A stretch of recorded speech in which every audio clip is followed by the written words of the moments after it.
हाय UGC net aspirants. अगर आपको भी जून 2026 में यूजीसी नेट पेपर 1 में 80+ स्कोर करना है तो ये वीडियो आपके लिए है।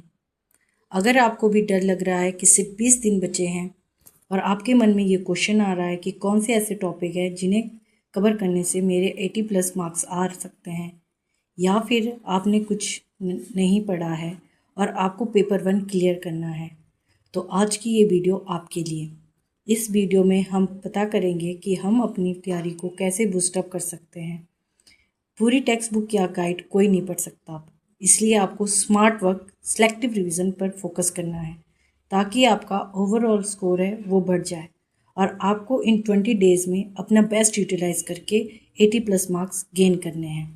तो आपका जो रिवीजन है वो 3 फेजेस में होगा। पहला फेज़ जो होगा रिवीजन, सेकंड फेज जो होगा पीवाईक्यू और एमसीक्यू, और थर्ड फेज होगा मिस्टेक्स को सुधारना।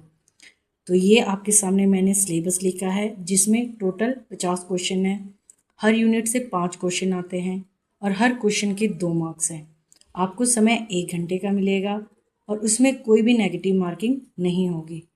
यहाँ पे जितनी भी मैंने यूनिट्स लिखे हैं इसके मोस्ट इम्पॉर्टेंट टॉपिक को मैंने आपके साथ शेयर किया है ताकि आप उन्हें मिस बिल्कुल ना करो और आप अपनी रिवीजन बहुत अच्छे से कर पाओ। मैंने जब खुद यूजीसी नेट के लिए प्रिपेयर करा था तो मैं भी ऐसे ही सोचती थी कि काश मुझे मोस्ट इम्पॉर्टेंट टॉपिक का पता लग जाता या फिर कोई ऐसे प्लान मिल जाते जिससे मैं 80+ मार्क्स गेन कर पाती। तो आपके साथ मैं आज वही स्ट्रेटजी शेयर करूँगी। तो मैं बता दूं आपको कि आपको डेली प्रैक्टिस करना है, रोज पढ़ना है, मिनिमम 8 to 9 आवर्स पढ़ने हैं, जिसमें आपको पेपर 1 और पेपर 2 के लिए बराबर समय देना है। आपके मन में क्वेश्चन चल रहे होंगे और डर भी लग रहा होगा 80+ मार्क्स लाने का, और ज़्यादा कुछ नहीं पढ़ा हो या सिर्फ आपने रिवीजन करना हो। आपके मन में एक क्वेश्चन तो आ ही रहा होगा कि पेपर 1 गेम चेंजिंग है, क्योंकि पेपर 2 सभी का स्ट्रॉन्ग रहता है। तो आपने पेपर 1 को इस तरह तैयार करना है कि आपकी जो स्कोर है वो 80+ मार्क्स आ जाए। तो पहले आपको उन यूनिट्स पर फोकस करना है जो आपको टफ लगती है या जिन्हें आपने पहले कवर करना है, जिसमें से अच्छा खासा वेटेज हो। यूनिट को कम से कम समय में रिवाइज करने की कोशिश करो या फिर 2 डेज़ में एक यूनिट को कवर करने की कोशिश करो। वो मेन टॉपिक्स जो 100% एग्ज़ाम में आते हैं उन्हें पहले कवर कर लो। जो टॉपिक आपने पहले पढ़े हैं उनको तैयार कर लो, क्योंकि एग्ज़ाम में जो टॉपिक और जो यूनिट आपने पढ़ी है उसमें से एक भी मार्क्स आपका नहीं कटना चाहिए। एक भी जो क्वेश्चन आएगा उस यूनिट से तो आप उसे 100% अटैम्प्ट कर लो। अब कुछ भी नया पढ़ने का टाइम नहीं है। पीवाईक्यू को सॉल्व करो। लेटेस्ट जो पीवाईक्यू हैं जून 2025 और दिसंबर 2025 के, उन्हें सॉल्व करो। और जैसे ही कोई क्वेश्चन में अटक जाओ या नहीं आता है, जब आप पीवाईक्यू और एमसीक्यू सॉल्व कर लो उसके बाद उस यूनिट और उस टॉपिक की रिवीजन करो ताकि आपके दिमाग में वो अच्छे से बैठ जाए, ताकि आप एग्जाम में उसे कवर कर लो। इन 20 डेज़ में 2 या 3 संडे आएंगे, उनमें आपने पूरे 150 क्वेश्चन को अटेम्प्ट करना है टाइमिंग के साथ। इससे आपकी प्रैक्टिस बनेगी कि कैसे आप 3 घंटे में पूरे 150 क्वेश्चन सॉल्व करोगे। इसके साथ साथ एक बात और बताऊं, इसमें नेगेटिव मार्किंग नहीं है, तो आपने पूरे क्वेश्चन को सॉल्व करने हैं चाहे आपको आते भी ना हो। पीवाईक्यू सॉल्व करते समय आपको अपना गैस वर्क, प्रीवियस नॉलेज और एलिमिनेशन मेथड को यूज़ करना है। इससे आपको एग्ज़ाम में हेल्प मिलेगी। साथ ही में अगर आपको किसी और नए टॉपिक से, नए यूनिट से या पेपर 2 की स्ट्रेटजी से रिलेटेड वीडियो चाहिए तो आप मुझे कमेंट सेक्शन में बताओगे। साथ ही अगर मैं बात करूं कि आपको यूजीसी नेट के लिए कैसे प्रिपेयर करना है, तो सबसे पहले तो स्ट्रेस कम लो, क्योंकि अगर आपकी मेंटलिटी ही, जो आपका मेंटल पीस है, अगर वो ही भंग है तो आप कैसे ही तैयार करोगे। इसीलिए कम टाइम में ज़्यादा आउटपुट के लिए आपको अपने माइंड को रिलैक्स करना होगा। तो शुरू करते हैं आज की वीडियो को। Topic 1, unit 1, teaching aptitude. इसमें आपको meaning of teaching, level of teaching, method of teaching, traditional और मॉडर्न, इसके साथ साथ मेमोरी टाइप्स, शॉर्ट टर्म्स और long term, theory of the teaching basis of the objective, Bloom taxonomy, David Krathwohl, R S. Dewey, Simpson, Gagne, SOLO taxonomy, इसको बिल्कुल miss मत करना। Effective teaching, की बिहेवियर और हेल्पिंग बिहेवियर, आईसीटी बेस्ड जो teaching support system है, transfer of learning है, और evolution of teaching on the basis of instruction, reference, nature और अदर। ये जितने भी टॉपिक मैंने यहाँ पर लिस्टेड किए ये मोस्ट इम्पॉर्टेंट है। इन सब के अलावा जो मैंने टॉपिक बोले वो कवर करके जाना ही जाना है। रिसर्च में आपको रिसर्च की मीनिंग और विशेषताओं में रिलायबिलिटी और वैलिडिटी वाला टॉपिक।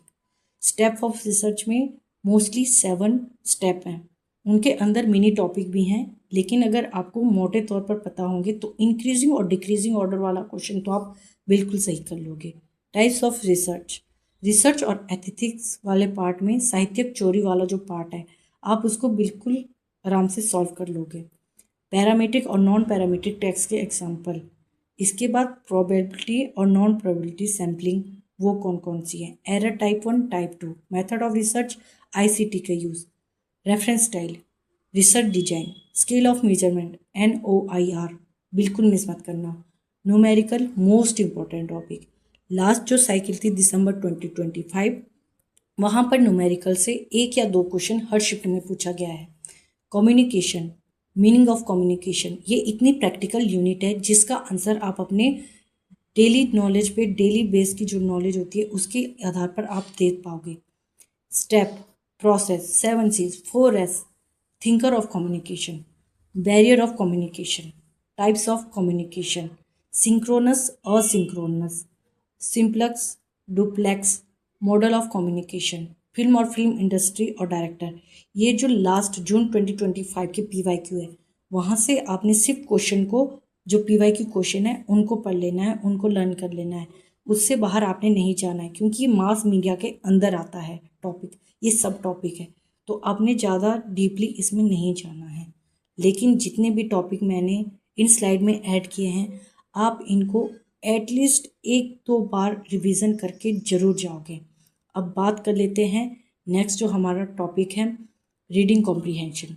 लास्ट साइकिल जो PYQ है 5 PYQ कर लो, आप डन कर जाओगे, क्योंकि रीडिंग कॉम्प्रीहेंशन ईजी है। आपको बस उसको स्लाइड जो लेफ़्ट राइट अप डाउन करने में उसमें दिक्कत होती है, बाकी आप रीडिंग कॉम्प्रीहेंशन बहुत ईजी होता है। मैथ्स और लॉजिकल रीजनिंग के लिए जो लास्ट 4 ईयर के PYQ है उन्हें सजेस्ट करूँगी कि आप उन्हें कर लो। उससे क्या होगा, आपका बिल्कुल बेसिक से सारे क्वेश्चन सॉल्व हो जाएंगे और आपको पता लग जाएगा कि किस टाइप के क्वेश्चन आते हैं। बात कर लेते हैं यूनिट 6 की। प्रीपोजिशन तैयार कर लो, आर्ग्यूमेंट कितने टाइप के होते हैं, classical square of opposition, mood and figure, logical equivalent, connotation denotation, formal informal fallacies, deductive inductive argument. Indian logical में प्रमाण, फून क्या है, प्रमाण के प्रकार, प्रत्यक्ष अनुमान, उपमान, अनुमान और उसके प्रकार, स्वार्थ अनुमान, प्रार्थ अनुमान, व्याप्ति और उसके प्रभाव, हेतुवाद और उसकी फैलेसीज कौन सी है। Classification of school of philosophy, उनके मान्य प्रमाण, मतलब प्रत्यक्ष को कौन मानता है और अनुमान को कौन मानता है और उपमान को कौन मानता है। ये स्कूल जैसे चरक है, तो जो स्कूल है और उनके जो प्रमाण जो उनके द्वारा माने गए हैं वो कौन कौन से हैं। जितने भी यहाँ पे टॉपिक लिखे हैं आप इनको बिल्कुल मिस मत करना है। इसके बाद बात कर लेते हैं आईसीटी की। तो आईसीटी की मीनिंग क्या है, कौन कौन सी डिवाइस होते हैं, CPU, जो भी मतलब मदरबोर्ड, एप्लीकेशन कौन कौन सी है, एब्रीवेशन वाला टॉपिक, कन्वर्जन वाला टॉपिक, MS एक्सेल से 1 या 2 क्वेश्चन मैक्सिमम शिफ्ट में पूछा जाता है, computer generation, IC chip, vacuum tube, इनको इंक्रीजिंग डिक्रीजिंग में लगाने को आ जाता है। इम्पॉर्टेंट इन्वेंशन, पार्ट से रिलेटेड, साइट से रिलेटेड, नेटवर्क से रिलेटेड। आईसीटी में गवर्नेंस की क्या इनिशिएट है, मेमोरी लेवल, मतलब मेमोरी जैसे रैम, रोम, प्राइमरी मेमोरी कौन सी है, सेकेंड मेमोरी कौन सी है, उनको इंक्रीजिंग डिक्रीजिंग में।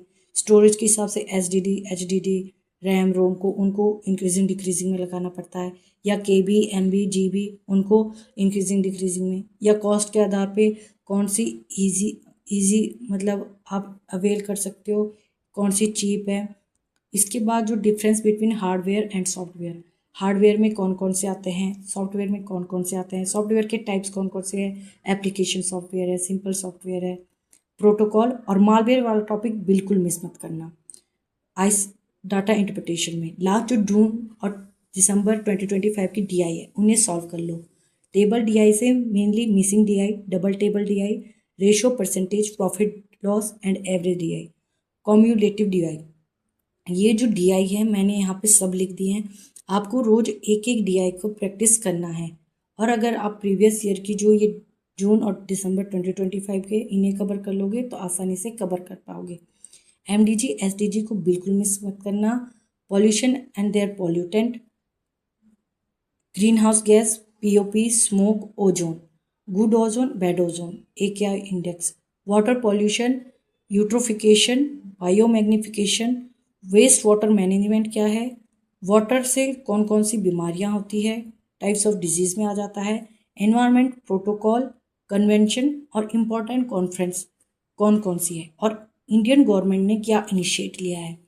ये सारे टॉपिक जो मैंने यहाँ पर सिलेक्टिवली यहाँ पर मेंशन किए हैं, आप इनको मिस मत कीजिएगा, क्योंकि आपके लिए ये बहुत ही ज़्यादा इम्पोर्टेंट रोल निभाएंगे। आप अगर इतना भी कर लोगे तो 80-20 का प्रिंसिपल जो है, मतलब एनटीए जो भी टॉपिक कवर करता है यहीं से करता है।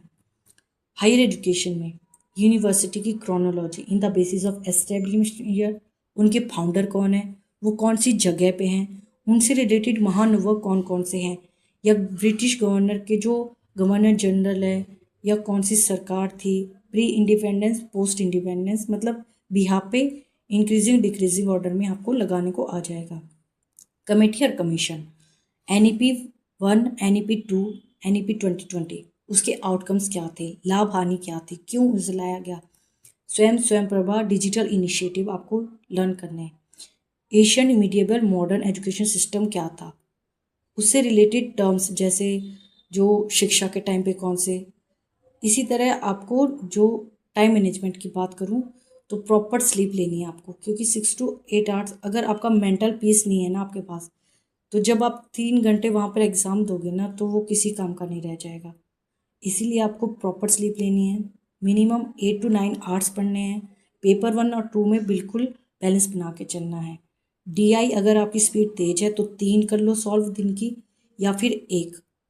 मैथ्स, लॉजिकल रीजनिंग, आईसीटी और रिसर्च, एक दिन मैथ और लॉजिकल रीजनिंग, एक दिन आईसीटी और रिसर्च, 20 से 30 क्वेश्चन 1 घंटे में वो कर लो कवर। डिफरेंट टाइप की जो यूनिट है थ्योरी वाली, टीचिंग, रिसर्च, आईसीटी, 2-2 दिन में उन्हें कवर कर लो। पीवाईक्यू या तो 50 पीवाईक्यू 1 घंटे में रोज करो, या तो फिर पर्टिकुलर यूनिट जो आपने रिवीजन करी है उसकी पीवाईक्यू सॉल्व कर लो। और संडे को पूरा 3 घंटे का आपने क्या करना है, पूरा एक टेस्ट लेना है टाइमिंग के साथ, जिससे आपकी टाइम मैनेजमेंट हो जाएगा। साथ में आपको पेपर 1 के लिए 4 घंटे तो देने ही होंगे। पेपर 1 सबका स्ट्रॉन्ग नहीं है, पेपर 1 ही गेम चेंजिंग पार्ट है। मैथ्स और लॉजिकल रीजनिंग और डीआई, आईसीटी और रिसर्च के न्यूमेरिकल, ये मोस्ट इम्पॉर्टेंट टॉपिक है और मोस्ट स्कोरिंग टॉपिक है। अगर आप अपना मैथ थोड़ा स्ट्रॉन्ग कर लो तो आपका जेआरएफ कोई नहीं रोक सकता है। थ्योरी वाली यूनिट में जो भी नया टॉपिक मिल रहा है उसको मत खंगालो, पीवाईक्यू लो, उसे वैसे ही रीड कर लो। इसके बाद मैं आपको बताऊंगी, अगर आपको कोई नया टॉपिक चाहिए, नई टॉपिक पे बात करनी है, या नए टॉपिक से रिलेटेड कोई भी क्वेरी है तो आप कमेंट सेक्शन में बताओ। Thank you for watching and yes let's start today के साथ कनेक्ट रहिए। नेक्स्ट वीडियो फ्राइडे को मिलेगी 8 PM। लाइक शेयर सब्सक्राइब करना ना भूलें, और अपने जो सजेशन और फीडबैक है प्लीज़ मुझे कमेंट सेक्शन में बताएं। Thank you for watching, bye.